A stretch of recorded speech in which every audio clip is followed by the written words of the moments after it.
بسم الله الرحمن الرحيم. مباراة الزمالك و اف سي مصر. كعادة الزمالك قبل اي ماتش قمة في الفترة الاخيرة، كالتيرون بدأ الماتش بلعيبة غير الاساسيين.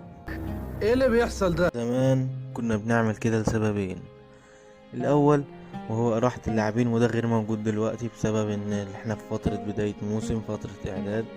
السبب التاني وهو الانذارات. فلازم تعرف مين اللعيبة اللي كانت لو خدت انذار مش هتلعب ماتش الاهلي اللي هو يوم السبت الساعة 9.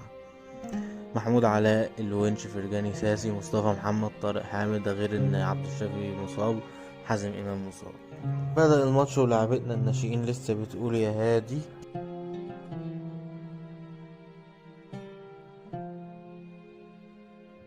وهوب ضغط من اف سي مصر لحد منطقة الجزاء.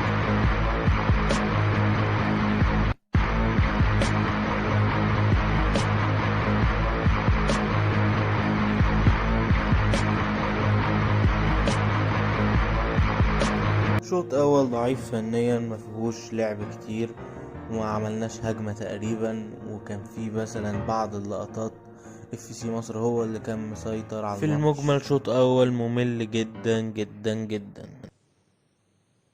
اسيب المكان وامشي ولا اسيب الدنيا كلها وامشي واضرب نفسي بالرصاص وارتاح منكم؟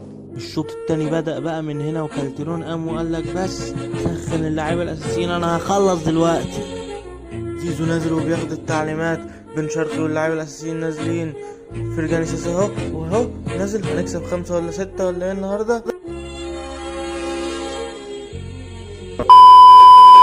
بدأ الشوط التاني، الأداء كان وحش برضو، جالنا فرص عن الشوط الأول، اتحسنا شوية عن الشوط الأول، ضيعنا الفرص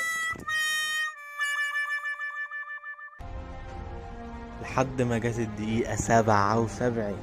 كالتيرون قلع الكمامة وقام على الخط، زعق للعيبة: فوق يالا، صح يالا،